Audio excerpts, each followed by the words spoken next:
بسم اللہ الرحمن الرحیم۔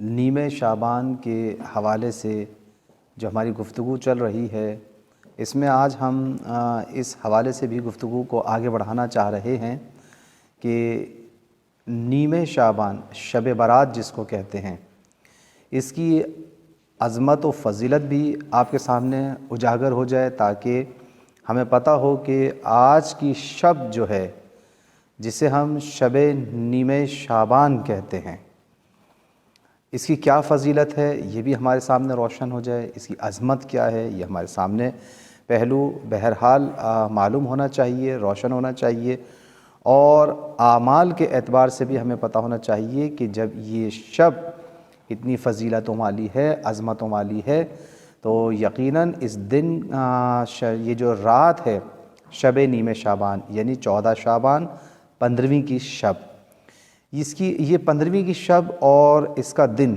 یہ دونوں نہایت مبارک ہیں۔ شب بھی اور دن بھی، دونوں یہ بہت مبارک ہیں۔ روایات سے یہ بات بالکل واضح ہے کہ اسے ہم شب برات بھی کہتے ہیں، اور اس میں بہت ساری فضیلتیں ہیں پروردگار عالم کی جانب سے، جیسا کہ ہمیں روایات سے یہ بات معلوم ہوتی ہے کہ شب قدر کی افضلیت کے بارے میں اگر آپ دیکھیں کہ معصومین علیہم السلام سے یہ روایت نقل کی جاتی ہے اور موجود ہے۔ یہ روایت شیخ طوسی علیہ الرحمہ نے الامالی میں اس روایت کو نقل کیا، جو میں آپ کے سامنے بیان کر رہا ہوں۔ وسائل الشیعہ میں شیخ حر آملی نے اس روایت کو نقل کیا ہے۔ مولا فرماتے ہیں کہ فَإِنَّهَا لَيْلَةٌ آلَ اللَّهُ عَلَى نَفْسِهِ اللہ یرد سائلا لہو فیہا ما لم یسأل معصیہ۔ یہ وہ رات ہے کہ جس کے لیے اللہ نے قسم کھائی ہے کہ وہ کسی سائل کو خالی ہاتھ نہیں لوٹائے گا، مگر یہ کہ اس نے کسی گناہ کی درخواست کی ہو خداوند عالم کی بارگاہ میں۔ اور اسی طریقے سے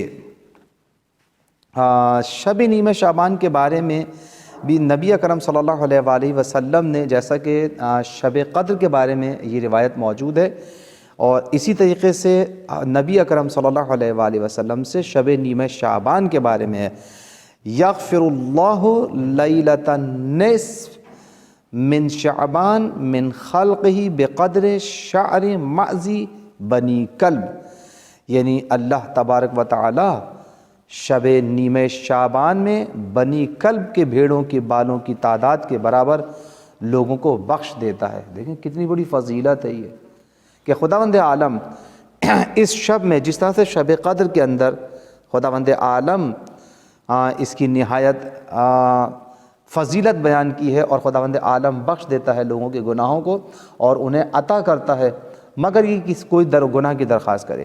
اسی طریقے سے اس شب کے اندر خداوند عالم یہ جو اشارہ کیا ہے کہ بنی کلب کے بھیڑوں کی بالوں کی برابر تعداد میں لوگوں کو بخش دیتا ہے، تو یہ در حقیقت کثرت کے اوپر دلالت کرتی ہے یہ روایت، کہ خداوند عالم اس رات میں گویا مومنین کو دعوت دے رہا، دعوت عمومی ہے کہ تم میں کون ہے کہ جو آج کی رات ہم سے تقاضۂ بخشش کرے، مغفرت کی دعا کرے، مغفرت طلب کرے، اور ہم اس کے گناہوں کو بخش دیں۔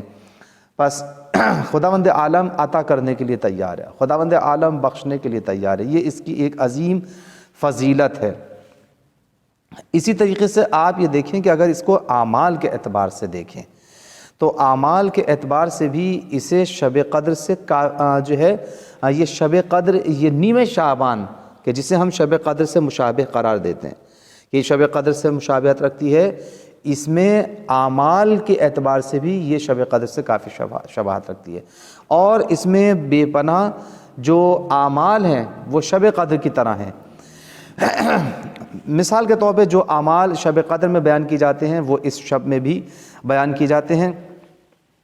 چند اعمال ہم یہاں پر سلسلے وار آپ کی خدمت میں پیش کریں گے، تاکہ اس کی فضیلت اور عظمت کے ساتھ ساتھ یہ بھی پتہ چل جائے کہ بہرحال یہ شب عبادت کی شب ہے، خداوند عالم سے تقاضۂ بخشش کی شب ہے، اور اس میں مختلف قسم کے اعمال انجام دینے چاہیے۔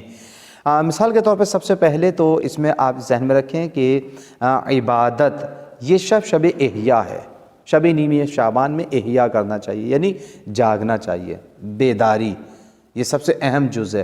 یعنی اگر آپ اس شب میں اگر کوئی عمل انجام نہیں دے رہے ہیں، نماز نہیں پڑھ رہے ہیں، دعا نہیں پڑھ رہے ہیں، تو اگر صرف خداوند عالم کی خوشنودی اور رضا حاصل کرنے کے لیے بغیر کسی فالتو کام کو انجام دیے اس شب میں صرف احیا کرے اور پروردگار عالم کی مخلوقات عالم کے بارے میں خلقت کرے، امور عالم کے بارے میں، تدبیر عالم کے بارے میں تدبر و غور و فکر کرے، تو یہ بھی عبادت ہے۔ یہ احیا، اسے کہتے ہیں احیا، جاگنا رات کو۔ جو اس شب میں احیا کرے گا اس کا دل مردہ نہیں ہوگا۔ یہ اس کی عبادتوں اور فضیلتوں میں سے ایک فضیلت ہے کہ جو شخص اس شب میں احیا کرتا ہے خداوند عالم اس کے دل کو مردہ نہیں ہونے دے گا۔ پیغمبر اکرم صلی اللہ علیہ وآلہ وسلم شب نیمہ شعبان استراحت فرما رہے تھے، توجہ کیجیے گا، عبادت کی دیکھیں اس میں کتنی فضیلتیں بیان کی ہیں۔ استراحت فرما رہے تھے کہ جبرائیل امین جناب جبرائیل علیہ السلام اس شب میں نبی اکرم صلی اللہ علیہ وآلہ وسلم کے پاس تشریف لائے اور انہوں نے ندا دی، آواز دی۔ اس وقت پیغمبر اپنی جگہ سے اٹھے اور جبرائیل علیہ السلام کے ساتھ بقیع میں تشریف لے گئے۔ حضور فرماتے ہیں کہ میں اٹھا اور بقیع میں قبرستان بقیع میں پہنچا۔ جبرائیل نے آواز دی، اے حبیب خدا، آپ کو معلوم ہے کہ آج کون سی شب ہے؟ توجہ کیجیے گا، آج کون سی شب ہے؟ آج وہ رات ہے کہ اگر کوئی گنہگار آج کی شب اللہ سے مدد طلب کرے تو اللہ تبارک و تعالی اس کا نام اشقیاء سے نکال کر شہداء میں لکھ دے گا۔ یعنی آپ دیکھیں اشقیاء سے نام مٹا دیا جائے گا اس کا اور شہداء میں اس کا نام لکھ دیا جائے گا۔ شرط یہ کہ خداوند عالم سے گناہ کی درخواست نہ کرے بلکہ طلب بخشش کرے، پروردگار عالم کے حضور تقاضائے بخشش کرے، مغفرت کی دعا کرے، تو خداوند عالم آج کی شب انسان کو، مومن کو بخش دے گا۔ آج کی شب بندوں پر آسمان کے دروازے کھول دیے جاتے ہیں۔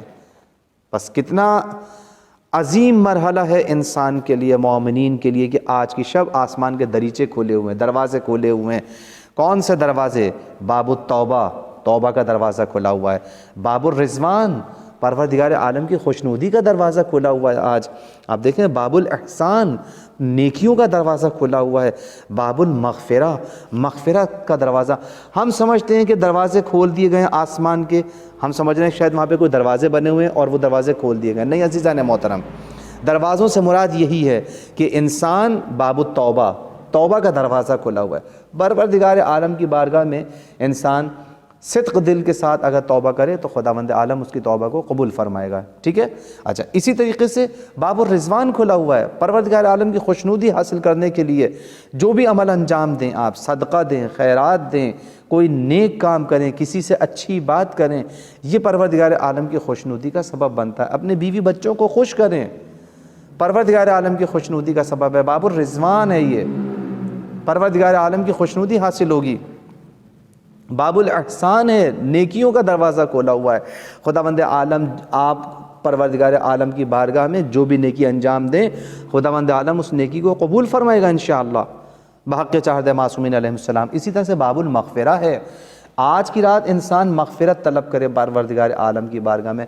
کون انسان ایسا ہے کہ جس سے کوئی خطا سرزد نہیں ہوتی، گناہ سرزد ہو ہی جاتا ہے انسان سے؟ تو پروردگار عالم نے ہمیں یہ موقع عنایت کیا اس شب میں، شب نیمہ شعبان میں، شب رات کی رات میں، کہ ہم اس شب رات کی رات میں پروردگار عالم کی حضور اس کی بارگاہ میں کھڑے ہو کر مغفرت کی دعا کریں تو خداوند عالم ہمارے گناہوں کو بخش دے گا۔ اس کے ساتھ آپ دیکھیں سب سے اس احیاء عبادت میں جو چیز اہم ہے وہ سب سے اہم چیز ہے نماز۔ دیکھیں نماز کی ترتیب کے اعتبار سے اگر آپ دیکھیں جو اس شب میں نمازیں نقل کی گئی ہیں ائمہ معصومین علیہ السلام سے، ان کی طرف توجہ رکھیے گا۔ بس پہلے مرحلے پر احیاء ہے، ٹھیک ہے؟ احیاء کرنا ہے آپ کو، بیداری کرنی ہے، اس میں باب توبہ کھلا ہوا ہے، باب رضوان کھلا ہوا ہے، اور پھر اس کے بعد دوسرے نمبر پہ نماز ہے، نماز انجام دینی ہے پروردگار عالم کی بارگاہ میں۔ 3 طرح کی نمازیں ان شبوں کے اندر، اس شب کے اندر نیمہ شعبان میں، کہ جسے شب رات کہتے ہیں، اس شب کے اندر 3 طرح کی نمازیں مختلف روایات سے نقل ہوئی ہیں۔ جو جتنی انجام دے سکتا ہے اس کے لیے بہتر ہے۔ اگر آپ یہ تینوں طرح کی نمازیں انجام دے سکتے ہیں، پڑھ سکتے ہیں تو پڑھیں، بہت فائدہ مند ہے اور خداوند عالم کی رضا و خوشنودی کا سبب ہے۔ مثال کے طور پہ اس میں 4 رکعت نماز 2 رکعت کر کے ہر رکعت میں حمد کے بعد 100 مرتبہ سورہ توحید پڑھی جائے گی۔ یہ اس طریقے سے نماز جو ہے وہ وارد ہوئی ہے۔ پہلا طریقہ تو نماز کا 4 رکعت ہے کہ ہمیں 4 رکعت نماز پڑھنی ہے۔ مثال کے طور پہ آپ یہ نیت کریں گے کہ 2 رکعت نماز پڑھتا ہوں شب نیمہ شعبان کی سنت قربتاً الی اللہ، اس طریقے سے کریں گے اور 2 رکعت کر کے پڑھنا ہے۔ حمد کے بعد 100 مرتبہ سورہ توحید پڑھنی ہے ہر رکعت میں۔ یہ 4 رکعت آپ کو نماز اس طریقے سے پڑھنی ہے۔ دوسری روایت میں ہے کہ آپ کو 10 رکعت نماز پڑھنی ہے۔ 10 رکعت نماز، 4 رکعت پڑھ سکتے ہیں آپ، 4 رکعت پڑھیں۔ اگر ہمت آپ میں زیادہ ہے 10 رکعت نماز پڑھیں۔ 10 رکعت میں کس طریقے سے پڑھنی ہے؟ یہ بھی اسی طریقے سے پڑھی جائے گی، اسی طرح سے نیت کی جائے گی اور 2 رکعت کر کے پڑھی جائیں گی۔ حمد کے بعد ہر رکعت میں 10 مرتبہ سورہ حمد پڑھی جائے گی۔ آپ ویسے پڑھنا چاہیں ویسے پڑھیں، ایسے پڑھنا چاہیں اس طرح سے پڑھ لیں، دونوں پڑھنا چاہیں دونوں طریقوں سے انجام دی جا سکتی ہے۔ اسی طرح سے تیسری ترکیب جو اس میں بیان کی گئی ہے روایت کے مطابق 100 رکعت نماز اس شب میں پڑھنی ہے۔ 2 رکعت کر کے آپ کو 100 رکعت نماز پڑھنی ہے۔ حمد کے بعد ہر رکعت میں 10 مرتبہ سورہ حمد کے بعد 10 مرتبہ سورہ توحید پڑھنی ہے۔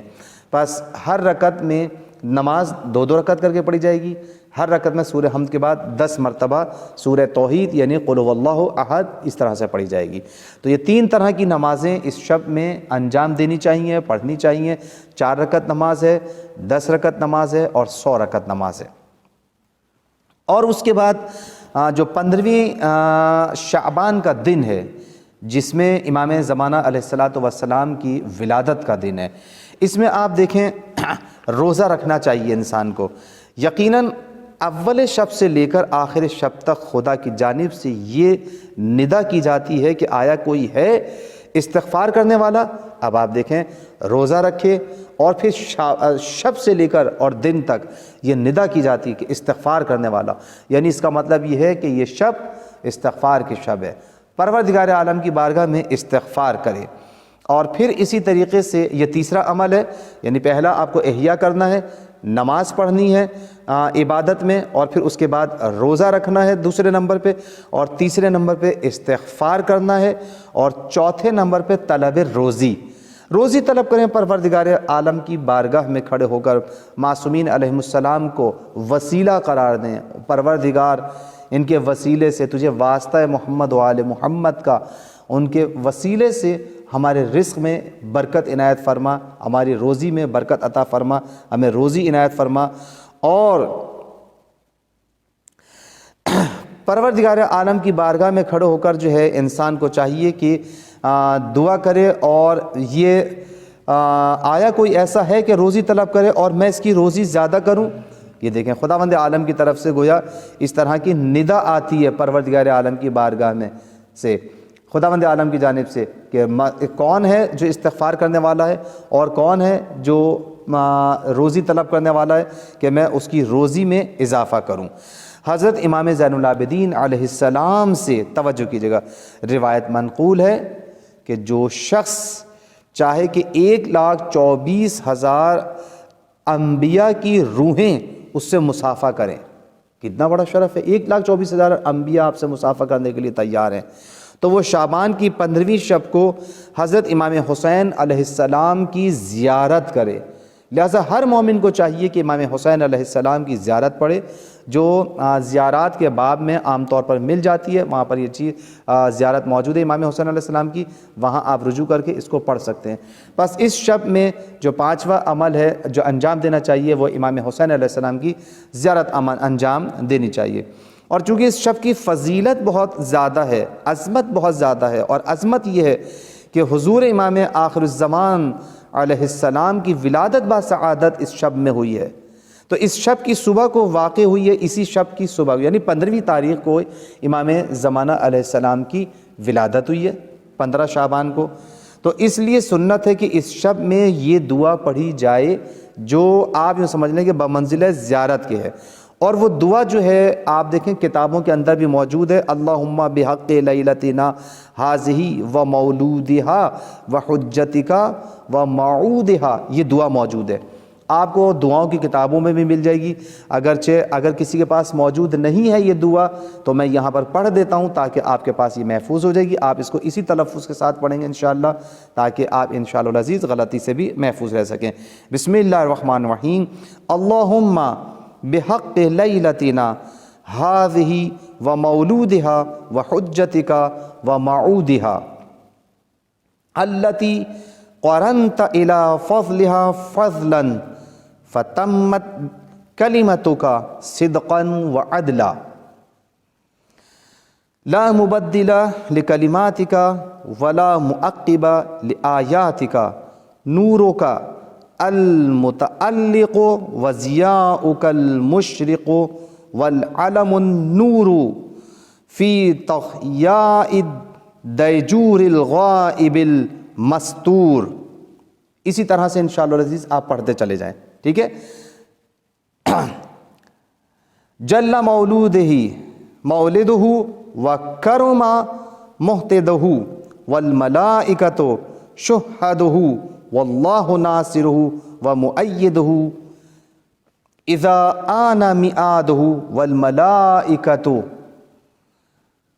امدادہ والملائکۃ امدادہ سیف اللہ الذی لا ینبو ونورہ الذی لا یخبو وذو الحلم الذی لا یسبو مدار الدہر ونوامیس العصر وولاة الامر والمنزل علیہم الذکر وما ینزل فی لیلۃ القدر واصحاب الحشر والنشر تراجمۃ وحیہ وولاة امرہ ونہیہ۔ اللہم فصل علی خاتمہم وقائمہم المستور عن عوالمہم، اللہم وادرک بنا ایامہ وظہورہ وقیامہ وجعلنا من انصارہ وقرن سارنا بثارہ واکتبنا فی اعوانہ وخلصائہ واحینا فی دولتہ ناعمین وبصحبتہ غانمین وبحقہ قائمین ومن السوء صالمین یا ارحم الراحمین والحمد للہ رب العالمین وصلی اللہ علی محمد خاتم النبیین والمرسلین وعلی اہل بیتہ الصادقین وعطرتہ الناطقین والعن جمیع الظالمین والحکم بیننا وبینہم یا احکم الحاکمین۔ اس کے بعد دیکھیں اسی طرح سے یہ دعا آپ اس کو انشاءاللہ پڑھیں گے، اور پھر وارد دعا ہے اس شب میں جیسا کہ ہم نے بیان کیا 4 رکعت نماز آپ کو انجام دینی ہے، اور اس کے بعد پھر دعا جو دعاؤں کی کتابوں میں موجود ہے اس کو آپ پڑھ سکتے ہیں۔ میں یہاں پر پڑھ دیتا ہوں تاکہ آپ کے لیے آسانی ہو جائے۔ بسم اللہ الرحمن الرحیم، اللہم انی الیک فقیر ومن عذابک خائف وبک مستجیر ربی لا تبدل اسمی ولا تغیر جسمی ربی لا تجحد بلائی ربی لا تشمت بی واعدائی اعوذ بعفوک ومن عقابک واعوذ برحمتک من عذابک واعوذ برضاک من سخطک واعوذ بک منک جل ثناؤک انت کما اثنیت علی نفسک وفوق ما یقول القائلون فیک۔ حضرت امام محمد باقر علیہ السلام نے فرمایا کہ جو شخص اس شب میں 100 مرتبہ سبحان اللہ کہے، توجہ رکھیے گا، سبحان اللہ کہے اور 100 مرتبہ الحمدللہ کہے، اور اسی طرح سے پھر 100 مرتبہ اللہ اکبر کہے اور 100 مرتبہ لا الہ الا اللہ کہے، تو خداوند عالم اس کے گزشتہ گناہ بخش دے گا اور دنیا و آخرت کی حاجتیں اس کے لیے بر لائے گا۔ تو یہ وہ اعمال ہیں کہ جو ہم نے نماز کے حوالے سے بھی آپ کی خدمت میں پیش کیے ہیں، اور اسی طریقے سے اس شب کے اندر جو ایک اہم دعا ہے جسے ہم دعائے کمیل کہتے ہیں، امام علی علیہ السلام نے اپنے شاگرد جناب کمیل کو یہ دعا تعلیم دی تھی جو دعاؤں کی کتابوں میں موجود ہے۔ اس شب میں انشاءاللہ العزیز آپ دعائے کمیل کو پڑھنا فراموش نہ کیجیے گا، اور یہ سب سے اہم دعاؤں میں سے ایک دعا ہے۔ بس مختصر طور پر یہ بات یاد رکھیں کہ جو ہم اگر اس کو فہرست وار بیان کرنا چاہیں تو شب احیاء ہے، آپ کو احیاء کرنا ہے، اور اسی طریقے سے اس میں نماز انجام دینی ہے، جو ہم نے 3 طریقے آپ کو نماز کے بیان کیے ہیں کہ 3 طرح کی نمازیں اس میں انجام دینی ہے۔ اسی طرح سے اس 15 کے دن جو ہے 15ویں شعبان کو روزہ رکھنا چاہیے، اور اسی طرح سے استغفار کرے آدمی، طلب روزی کرے پروردگار عالم کی بارگاہ میں، امام حسین علیہ السلام کی زیارت کو انجام دے۔ امام حسین علیہ السلام کی زیارت پڑھنے کا بے حد ثواب ہے، اور اسی طریقے سے جو دعا ہم نے آپ کے سامنے پیش کی تھی وہ اس میں پڑھنی چاہیے شب میں، اور اسی طرح سے نماز کے بعد جو اس میں 4 رکعت نماز کے بعد جو دعا پڑھی جائے گی جو ہم نے آپ کے سامنے بیان کی ہے، اور اسی طرح سے تسبیحات اربع کے ہر فقرے کو آپ کو 100 مرتبہ اس رات پڑھنا ہے، اور اسی طرح سے دعائے کمیل کو اس شب میں انجام دینا ہے، پڑھنا ہے۔ انشاءاللہ العزیز خداوند عالم سے دعا ہے کہ خداوند عالم اس شب میں ہماری دعاؤں کو اپنی بارگاہ میں بحق چاہد معصومین علیہ السلام قبول فرمائے۔